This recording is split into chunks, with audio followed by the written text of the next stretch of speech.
বিচারিক প্রক্রিয়া তো আসলে সময় নির্ধারণ করে হয় না, বিচারিক প্রক্রিয়া তার আপন গতিতে চলবে। সেই জায়গা থেকে গণহত্যার বিচারের যে দাবি আপনারা জানাচ্ছেন, যেমনটি আসলে খন্দকার মাশরুকুর রহমান বলছিল, এর মধ্য দিয়ে তো বছরের পর বছর কেটে যেতে পারে। তাহলে কি আসলে বছরের পর বছর রাজনৈতিক দলগুলো নির্বাচনের জন্য অপেক্ষা করবে? আপনাকে ধন্যবাদ এবং আমার দুই সহ আলোচককে শুভেচ্ছা। না, বছরের পর বছরের জন্য অপেক্ষা করতে হবে না, মানে নির্বাচনের জন্য। বিচার চলবে, সংস্কার চলমান প্রক্রিয়া, এই কথাটার সাথে আমরা একমত হই না, কিন্তু বিচার চলমান প্রক্রিয়া এটা ঠিক আছে, এবং বিচারটা যেন হয় এটার নিশ্চয়তা দলগুলোর কাছ থেকে নিতে হবে। কারণ আমরা জানি যে এখানে রাজনৈতিক দলগুলো আসলে বিচার বিভাগকে প্রভাবিত করতে পারে, এবং নানা আলামত দেখে আমাদের সন্দেহ করার যথেষ্ট কারণ আছে যে পরবর্তী নির্বাচিত সরকার আসলে এই বিচারটা নানা কারণে না হওয়ার একটা সম্ভাবনা আছে, ফলে ওই গ্যারান্টিটা নিতে হবে। কিন্তু কিছু জিনিস আপনাকে এখনই করতে হবে, সে মানে করা সম্ভব। আমরা কিন্তু বলেছি বিচারের একটা প্রধান জিনিস হচ্ছে আওয়ামী লীগের স্ট্যাটাস কী হবে আগামী ইলেকশনে। আওয়ামী লীগের নিবন্ধন বাতিলের কথা আমরা বলেছি, এটার ব্যাপারে কিন্তু বিএনপির দ্বিমত থাকা উচিত না। এবং আজকেও আমি সম্ভবত রিজভী সাহেব তিনি কিন্তু বলেছেন যে আইনের দোহাই দেখায়েন না, কারণ আপনারাও তো কোনো আইন মেনে কোনো সরকার হয়েছেন এরকম না। আওয়ামী লীগের বিষয়ে সরকার সিদ্ধান্ত নেবে এমনটাও জানিয়েছেন। সুতরাং চাইলে এটা নেওয়া সম্ভব।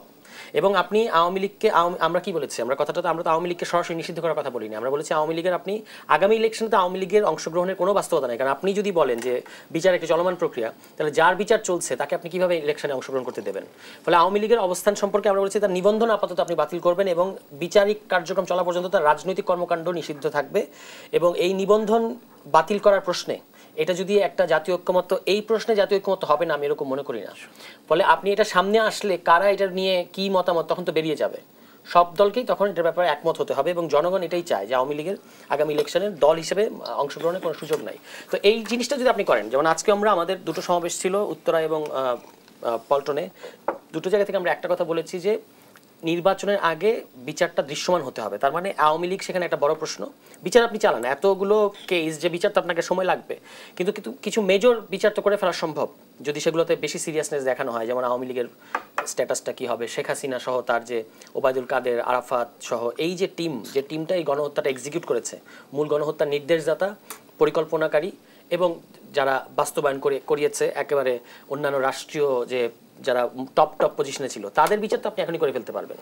ঠিক আছে, এটা বিচার করা যাবে। বাকিগুলো চলুক, যে বুরুঙ্গামারিতে যে পুলিশ অফিসার একটা হত্যাকাণ্ডে জড়িত কিংবা অন্য কোনো আওয়ামী লীগ কর্মী হত্যাকাণ্ডে জড়িত, সেটা আপনি তদন্ত করে তার শাস্তি দেবেন যেটুকু পাওয়া যাবে। মানে বিচারের ক্ষেত্রে আপনাদের মূল লক্ষ্য আসলে প্রতিশ্রুতি আদায় না, প্রতিশ্রুতি তো অবশ্যই প্রতিশ্রুতি তো ব্যাপার, মানে আপনি বিচার করবেন, এটাই তো এই সরকারের মানে ম্যান্ডেট। দুটো জিনিস এই সরকারের ম্যান্ডেট, একটা হচ্ছে বিচার আর একটা হচ্ছে সংস্কার, এই দুটোই হচ্ছে ম্যান্ডেট। আপনাকে তো বিচার করতে হবে, প্রতিশ্রুতি নতুন করে আদায়ের কিছু নাই।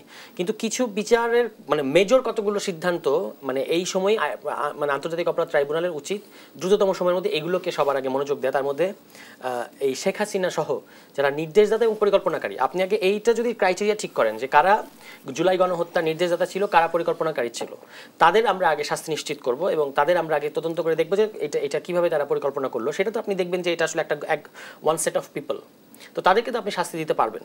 এবং আওয়ামী লীগের স্ট্যাটাস কি এটা আগে, যেমন আইনমন্ত্রীকে আমরা আইন উপদেষ্টাকে বলতে শুনলাম যে যদি রাজনৈতিক দল, যেহেতু এখন দল নিষিদ্ধের কোনো আইন এই মুহূর্তে নাই, তো রাজনৈতিক দলগুলোকে ঐক্যমত্যে এনে তারপর একটা সিদ্ধান্ত নেওয়া যাবে। তারা যদি প্রস্তাব করে, তিনি এমনটি বলেছেন, রাজনৈতিক দলগুলো যদি ঐক্যমত্যভাবে প্রস্তাব করে, তাহলে প্রধান উপদেষ্টা সকল রাজনৈতিক দলকে ডাকবেন, এনসিপি, বিএনপি, জামায়াত ইসলাম সহ সকল প্রধান দলগুলোকে প্রধান উপদেষ্টা ডাকবেন, সেগুলো জিজ্ঞেস করবেন যে আপনারা, আমরা চাই, আমরা মনে করি আগামী ইলেকশনে আওয়ামী লীগের দলগতভাবে অংশগ্রহণ করার সুযোগ নেই, এই ব্যাপারে আপনাদের মতামত বলেন। কিন্তু আপনারা আওয়ামী লীগ নিষিদ্ধের ইস্যুতে বিএনপিকে কাঠগড়ায় দাঁড় করাচ্ছেন, কিন্তু ইতিমধ্যেই তো প্রধান উপদেষ্টা জানিয়েছে যে আওয়ামী লীগকে নিষিদ্ধে অন্তর্বর্তী সরকারের কোনো পরিকল্পনা নেই।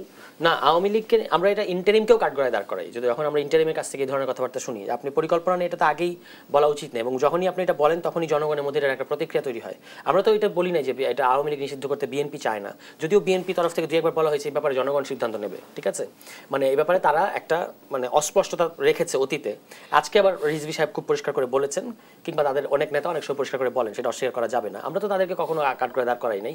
আমরা বলেছি অন্য জায়গায় নানাভাবে স্থানীয় পর্যায়ে আওয়ামী লীগের পুনর্বাসন ঘটছে, আওয়ামী লীগের ব্যবসা বাণিজ্যের মানে কি বলে কেয়ারটেকার একটা দায়িত্ব অনেকে নিচ্ছে। ঠিক আছে, এইটা ঘটছে, আপনি স্থানীয় পর্যায়ে আমরা স্বীকার করি বা না, কিংবা যেমন নরসিংদীতে এরকম হয়েছে, অন্যান্য জায়গায় হয়েছে, একটা ফৌজদারি অপরাধের আসামি আওয়ামী লীগ ধরা পড়েছে, তাকে অন্য একটা দলের নেতাকর্মীরা গিয়ে ছাড়িয়ে আনছে, প্রভাব বিস্তার করছে যে ছেড়ে দিতে হবে, এগুলো ঘটছে সারা দেশে। সেইটাতে আমরা বলছি যে আওয়ামী লীগের একদিকে নির্বাচন জিকির চলতে থাকবে সারা দেশে, আপনি জাতীয় পর্যায়ে চালাবেন আর স্থানীয় পর্যায়ে আওয়ামী লীগের পুনর্বাসন ঘটতে থাকবে। হ্যাঁ, পুলিশ যদি ইভেন পুলিশ তো এমনিতেই নিষ্ক্রিয়, তার মধ্যে যদি পুলিশ কাউকে গ্রেফতার করে আওয়ামী লীগের কোনো নেতাকর্মীকে যারা অপরাধে জড়িত, আপনি তখন গিয়ে ছাড়িয়ে আনবেন বা ছাড়িয়ে আনার জন্য চাপ প্রয়োগ করবেন, এটা তো হতে পারে না। সেইটার কথা আমরা বলেছি।